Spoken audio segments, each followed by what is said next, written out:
Welcome, my name is Georgios Verbena, and this is a video about Pholus, the butterfly effect. Pholus is an asteroid, and like all the asteroids, this is a darker, repressed part of the collective. Because these asteroids are fragments of a planet, they represent something that we normally are fragmented from, something that splits inside of us. In this split, we find the centaurs or the Kuiper belt, to which Pholus belongs to. Pholus in his astronomy was found just after Chiron, and after Pholus they found Nessus. Pholus is one of the largest of the centaurs, which is very red in color, with a small amount of water frost on its smaller parts. This is relevant to understand because Pholus I like to call somebody who can't get his dick up. This is like a dick whose blood gets stuck and a little bit of sediment is on the surface, and that's basically what the asteroid looks like. I'll explain what I mean by this. And no, I'm not joking, because Pholus is essentially about a cataclysm, a butterfly effect. The first stone in a domino.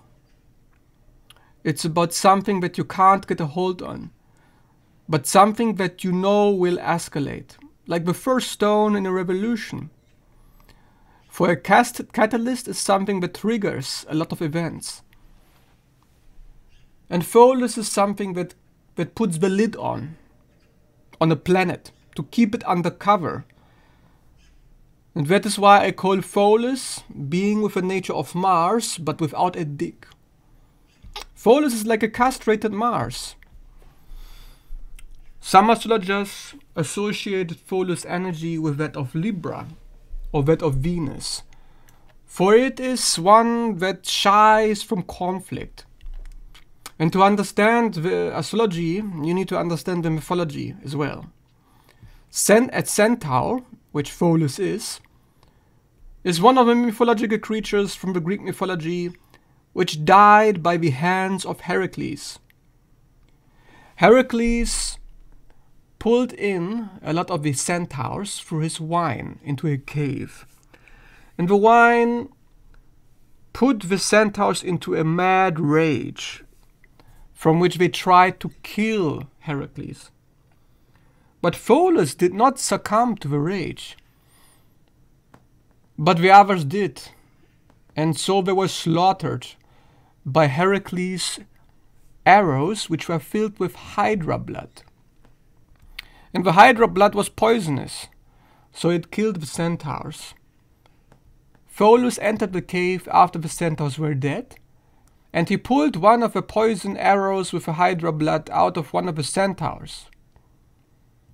Fascinated how such a small thing could bring down such a huge creature, he slipped, and the arrow fell into one of his feet. And he got poisoned and he died. So he died by an accident, by a very minor movement which he did not intend. And through his curiosity, through his desire to dwell into the unknown, to go into the cave, he died. And this is natural representative of energy of Pholus. For this is an asteroid which is about extreme developments at the expense of internal order, structure and coherence. Because we take a move and our unconsciousness takes control. It's a slip of the tongue and accidents due to mishaps. These are the things that happen with Pholus.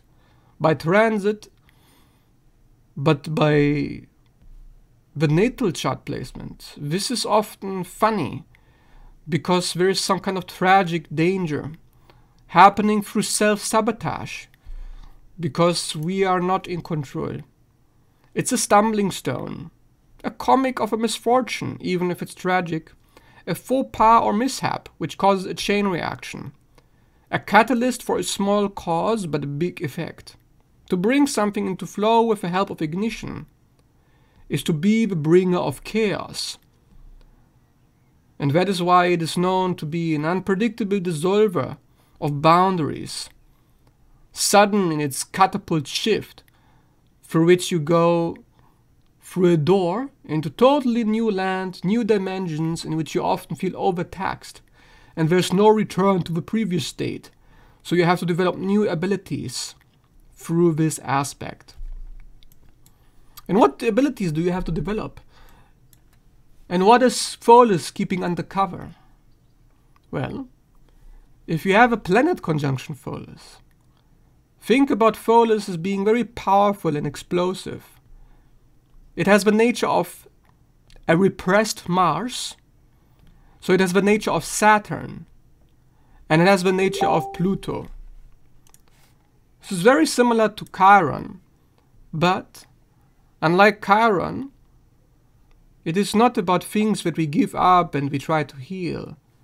This is about containment, with any aspect that Pholus touches, to keep it underground until a massive trigger forces it out like a volcano waiting to erupt.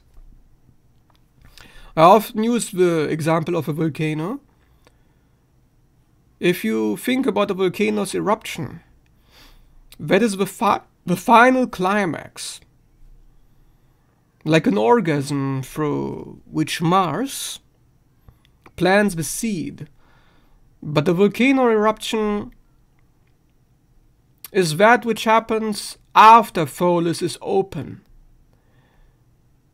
In its closed expression, the volcano remains shut. The lid is on the planet that Pholus touches, the transit that Pholus is in contact with. A volcanic eruption is only something that happens after our boundaries are broken down, because we are left with no other choice. For underground, the fire is brewing. Boundaries are being dissolved. But we suffer from a rigid pattern of holding it in. It's like when you do semen retention and you try to retain the seed. You do not allow it to come out. Even in the orgasm, you channel it internally. So that is why, if you think about the arrow in the Pholus story, it slips from its hand and it strikes him. So essentially Pholus kills himself. Essentially, the intense energy of Pluto and Mars is not channeled outwards but inwards. So positively, Pholus gives great energy, great control. For the nature of Pluto is to control yourself. But the nature of Mars is to explode and to expand through ignition and confrontation. And that is what is being under control here. That is what is being put the lid on. So, the closed expression of Pholus is a castrated Mars. And that is not really what the nature of this asteroid is supposed to be, its highest expression. But that is normally what we see all the time. When I study people's charts, when I look at their Pholus, transit or natal, it's always the same. The person is refusing to channel the energy of that planet. The planet is being under lockdown. Under lock and key is very similar to Chiron, for it is a centaur. We always see this theme of repression with the centaurs. But why is it repressed? Why is the planet shutting down? Because, of course, the person is under the impression that should they express this planet, surely danger is to follow. Wasteland, chaos, destruction, rapture. That is what is to be expected with Pholus. With Pholus we catastrophize. The planet is conjunction too. And by our incessant need to avoid destruction and chaos. Our containment leads to repression, and repression leads to a blockage of energy. But in its higher expression and the lower expression, I mean in any expression of Pholus, we see one underlying theme. This is a trickster, an intelligence operator, a spy, a shaman, a wolf, a homeless person, somebody who leaves the civilization behind. Through drunkenness, he retreats into an enchanted forest. And in this liquid light, in this experience of intoxication, he does not allow himself to come forward. He stays underground, in the shadow of the centaurs. For that is what is Pholus representing. Pholus did not become mad with rage, like the other centaurs did. He did not suffer from a loss of control, but he died nonetheless. So the moral of the story is, your control is not going to save the planet which it is conjunction with. Your control is not going to save you this time. So what does the Pholus individual have to do? This is about the communion of two worlds. The bestiality that Pholus and Chiron both deny, the plutonic nature, the nature of drunkenness and danger that Pholus tries to avoid, is the very nature that this asteroid needs to embody and integrate. You need to develop looseness. You need to develop the nobility of the wild. Because this is about metamorphosis, a transformation that has to happen in order for the energy that has been contained and repressed to come out. And we also see the image of a fallen angel, a Luciferian story of how Lucifer was basically exiled from heaven because he chose to go his own way. He chose to leave and to make his own choices, no longer controlled by the subconscious forces which rule over him, which is God. Lucifer is representative for our need to develop an ego, to be a separate entity. To leave the Garden of Eden is to eat from the fruit that gives us self-awareness. And to have self-awareness, we need to have a self. Pholus represents the self that takes control through the intellectual mind. Control of the waters inside of you. Control of Pluto and Mars. Through the nature of Saturn, we take control of our karma. We try to control the subconscious forces that drive us to extinction. But of course we cannot. We cannot control God himself. We cannot control nature. So we must integrate nature with this asteroid. That is basically the task of Pholus, to reintegrate the nature that it has abandoned and disintegrated. To become a shaman, to become a wolf. To become a wolf is to become an animal. To become an animal is to become a beast. To allow a civilized spirit to return to an uncivilized origin. To be a vulture, a scavenger, a hyena, a pterodactyl, a dinosaur. One human after the fall from heaven, after the fall from the Garden of Eden. Now the human becomes a predator, but he's not ready to channel his inner predator, his inner beast. So Pholus keeps it under control. It's a little bit like the strength card in the tarot. And we keep seeing this theme also with some other asteroids. Like Pallas, for example. She's also about self-control, but she's the feminine equivalent to Pholus. Pallas controls her femininity through the animus, for the woman in the man. But Pholus controls his masculinity through the anima, the woman in the man. So that is what Pholus represents, the woman in the man, the vagina in the penis, the Venus in the Mars, the liquid light of immortal memory, which gives us access to a virtual reality in which we illuminate that which is promising us salvation from our repression, our containment, all the boundaries that are rigidly encasing us. To protect us against the drunkenness of nature, we take on Pholus' mantle. It is a mantle, isn't it?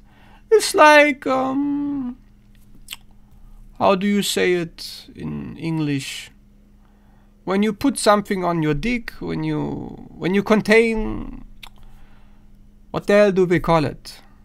Verhütung, we call it in German. So it's an encasing, yeah? It's a cover. Like I said, Pholus puts the lid on. But that beast nature is the liquid light. It's the intoxication that we deny ourselves. It's reality. And reality has a certain euphoric nature, a spiritual market of fluidity, of dissolving structures so that our soul can become one with the flow of nature. It's a seduction of the soul into the body. But we take it on as a virus. We treat it as if some kind of disgusting, rejected part of ourselves. But it is inevitable, for it is undermining our stability, and it does not leave us alone. So Pholus, as restful as it appears to be on the outside, as much of control as it seems to contain, its nature is transient. Its nature is surreal. For eventually, Pholus will come like a dick in the vagina. And it must come. But you have to integrate becoming yourself.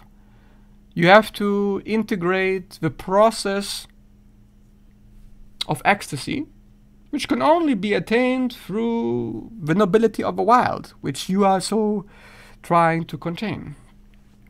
It's like a blizzard. It's like a cataclysm, it's like a hurricane. And you are the eye of a storm, which is Pholus. But you need to fall into the storm a little bit, one step at a time. Because the storm has all the electricity. And here the liquid light is pulling you in. It's trying to tell you, take me. Why are you denying your destiny? So Pholus allows us to have an invitation to reclaim our destiny, to reclaim our nature. But before we do, we have the energy to control ourselves, and we have to decide consciously to go into the storm. Because if we don't do it consciously, if we don't decide to lose control, if we don't lose control in a controlled manner, so to speak, then the unconsciousness will strike against us. And just like in the Pholus story, the arrow will fall onto your foot and you will be poisoned by the unconsciousness that you're so trying to contain. So there's no easy way to deal with this asteroid. You have to take a hold of the chaos inside of you, but then know when to use the chaos. Otherwise, if you don't choose to respond to the chaos, to the wild, to the instinct, then simply chaos will choose for you eventually.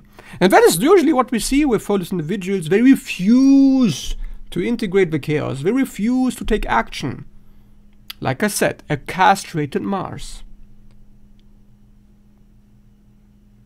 So they say to themselves, no, no, no, I will go as far as I can. I will contain myself to the end. Feeling that it's wrong, feeling my energy slipping away, feeling myself crushing under the weight. But I will maintain my control. And that is the end of Pholus. Of course, the control itself will break down. And so chaos will come in a karmic manner. So we're dealing with uncontrolled rage, which is usually the result of an unintegrated Pholus. But the uncontrolled rage only happens after you've already destroyed your life, your pleasure, your life force, your freedom, through containment, through repression, through suffocation of the wild. Lilith would be turning with her ass in her grave, like a bitch, seeing how terrible Pholus is in repressing the divine nature of Lilith herself, of the beast inside of us. Of course, Pallas, on the other hand, looks at Pholus understandingly. I mean, I understand you are just like me. You are the woman in the man, and I am the man in the woman. The animus and the anima. We're just trying to bring balance to ourselves by refusing to take action, by refusing to access that which we are trying to balance, by refusing to use it. So, no, we don't lose it, but it takes control of us. But of course, this only happens after so much frustration, so much energy has been used, that simply unconscious forces are now going to take charge. So what does Pholus teach us? It's a lesson of self-sabotage, isn't it? How do we sabotage ourselves? Suffocation. Becoming a robot. Like I said, it's the pussy and the dick. But the dick also has a reason to exist. So with Pholus, you have to remind yourself of the dick that you're trying to repress. You need to get it back. If you have Pholus on the sun, you need to use your big dick energy to reassert your ego, your self-worth, your self-image. For you are trying to control it rigidly. Because that is the nature of Pholus, is to control. And the lesson is not to let go, but to control how to let go. In a controlled manner you can let go. So for example, you know you're gonna have an orgasm, you know it's gonna come out, but you can decide how much of it is gonna come out. And if you should not decide, if you decide to not allow any of it to come out at all, then of course all of it will come out all at once when you least want it. And you don't want that, obviously. You don't want chaos. Because Pholus is structure. Chaos is the opposite polarity, which is the natural result when structure has been too much, when we are holding on to it too rigidly. So this is Pholus on the sun. Pholus on the moon. You are trying to control your emotional expression. If you need something, you tell yourself, no, no, no, no, no. Let's control how we need it. And this leads to neurosis, neurotic, borderline disorders. Ridiculous, really. But Pholus points to, with the sun and the moon, to a parent which is absolutely ridiculous in the demands to keep you under control. And you internalize it. To appease the tyrant, to make sure that the absolutely insane parent does not destroy you, to make sure the beast, in other words, does not destroy you, you suppress your own beast. To avoid Mars, to avoid aggression and rage and confrontation, you suppress your own rage and your own ability to confront. So this is about a projection of catastrophe, of a volcano that you won't be able to control, when in reality you've been controlling it all along. And you need to be able to become flexible out of that rigidity. If you have Pholus on Mars, the result is obvious. It's going to do the same thing to Mars it's going to do to the Moon and the Sun. It's going to repress, contain. You're not going to confront anything or anyone. You're going to be passive-aggressive. You're going to be a fucking coward. Unless you integrate with Pholus again. Which is this integration? The integration is to use a catapult, to cast a fire, to burn the engine, to kick the ignition into gear, to become a fallen angel, to take the morning star of Lucifer and smash the head, because you are stuck in the head. That is essentially what happens. A Pholus individual gets out of the body into the nature of Venus and Saturn through an air element nature. That is why some astrologers refer to it as the nature of Libra. Libra maintains balance by refusing to channel that which threatens the structure and stability, however small and minute it may be. With Pholus, nothing is sacred, and everything seems to be impermanent, and everything seems to be so fragile. There's an experience of fragility that we are not able to handle whatever confrontation that we're supposed to have here. So what about the other planets? Pholus on Venus.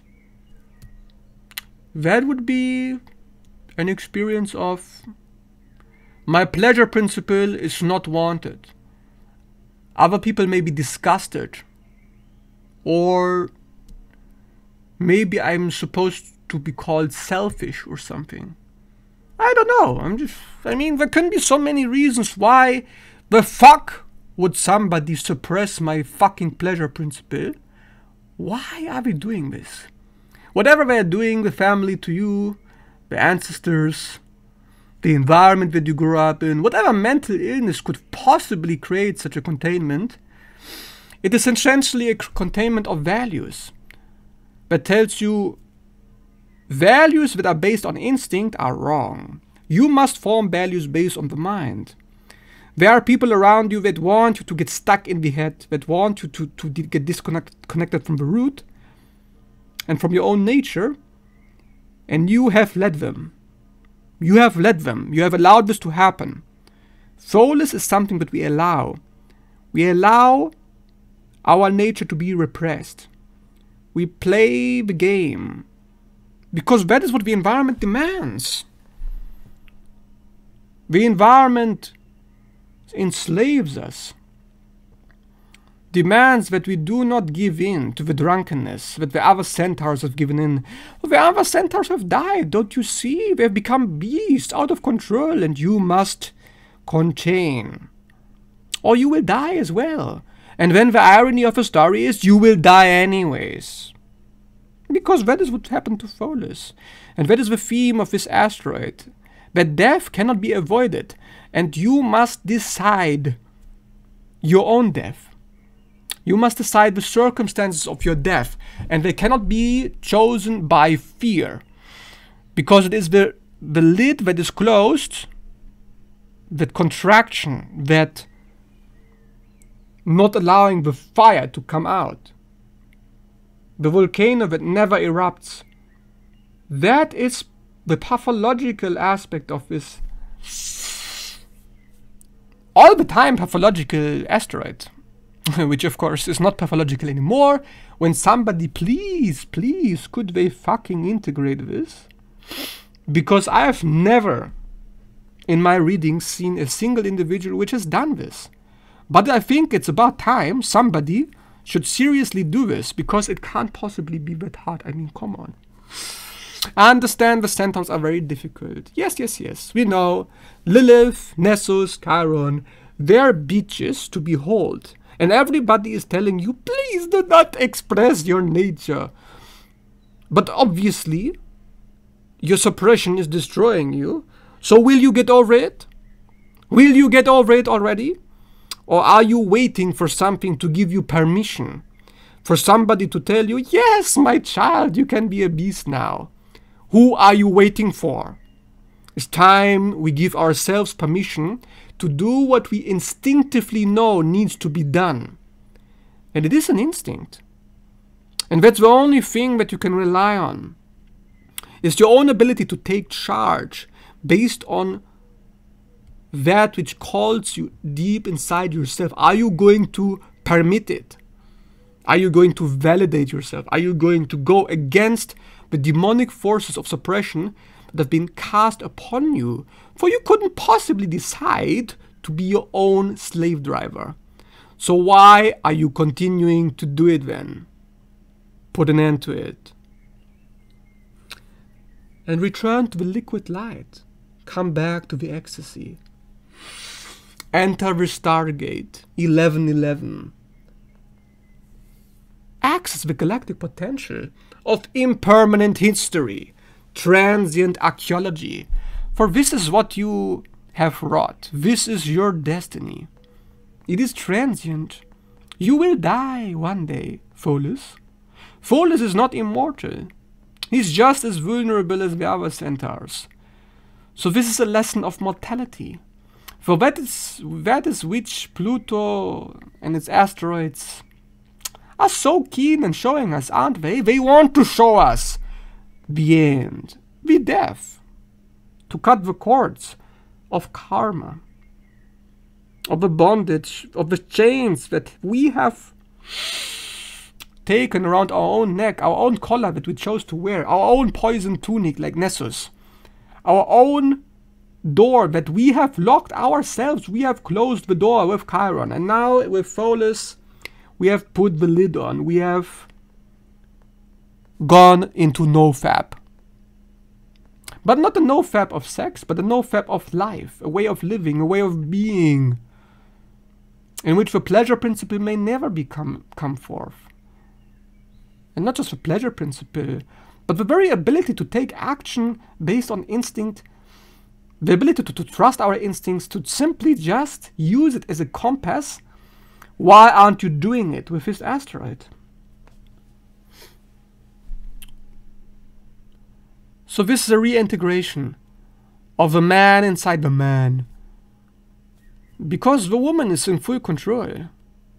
And the woman, like Pluto, is a feminine aspect. Like Scorpio, a feminine sign. It's all about control for the feminine.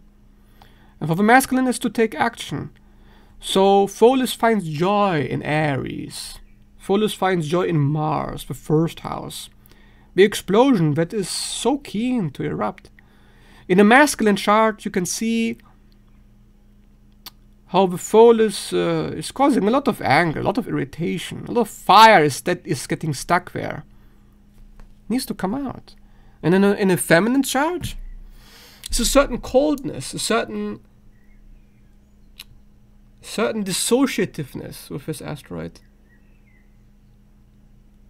It's like a child that goes pale after an injection.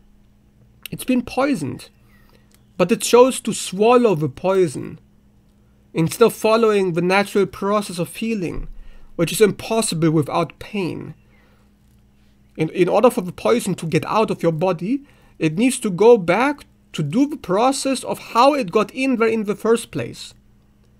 So when the body releases the poison, it goes through the same symptoms that it had when the poison was first injected. That's exactly how a Pholus transformation takes place. To allow alien energies to penetrate you, which of course you experience as chaotic, out of bounds. A shaping of the skin, a shedding of the skin. But still, you see the euphoria in it. You know it is the right path, when there is an experience of ecstasy and excitement and adventure. For a radical transformation of oneself is often accompanied with joy, for that is what the soul demands. And what the soul demands is of course joyful. But if it is not joyful, if you aren't enjoying the Pholus experience, then you are not doing it right. Or are you? You have to question yourself on what you're doing, because as much as there can be a positive expression of fire with Pholus, there's also the chaotic expression, where somebody goes completely haywire, completely crazy, like I said, drunken, where there's an overflow that is not contained anymore, an untamed rage, a wasteland. And of course that is not what Pholus is supposed to do to heal. It's about being a hunter, to take your weapons into your hands and to join the battle. But do not join in the same way that the other centaurs are joining the battle. Do not become drunken like them. You do not need to be drunken to join the fight. You don't need it. So don't rely on it. Don't deceive yourself that you need to lose control completely. No, this is an issue of balance. But usually, what you need to balance Pholus is a little bit of drunkenness. And you will feel shame and guilt associated with it. Even if it's not drunken at all, but take my advice. Pretend like you are going a little bit of mayhem, like you are going a little bit crazy, because it will feel crazy to you. So if it feels crazy to do what is completely normal and minimal to get out, to change the energy, then go for it. So that's basically it. That's Pholus in a nutshell. Pholus is about release, self-destruction leading to awakening, euphoria after a long search, intensity through discovery, a catalyst because it is the first stone in the major series of events through which there is no going back. So once you splash the room with your vibrancy, make sure that you are committed to the splashing. Otherwise, if you're not committed to your destruction, then the chaos will be the result. Think about it. If you have an orgasm, but you're not fully committed to the orgasm, it's gonna go all over the place. You don't want that to happen. So this is about the confrontation with responsibility in a grounded manner, with crashes and confrontation and crises in a controlled manner. To not go in blindly and absent-mindedly, but to still go in. Because usually, people don't fucking go in until they crash. Pholus is wondering in the story how a small pointed stick could kill a large beast, just before he himself dies from it. So it's about painful realizations. Realizations of how our boundaries and responsibilities have taken control over our life, so that we can grow.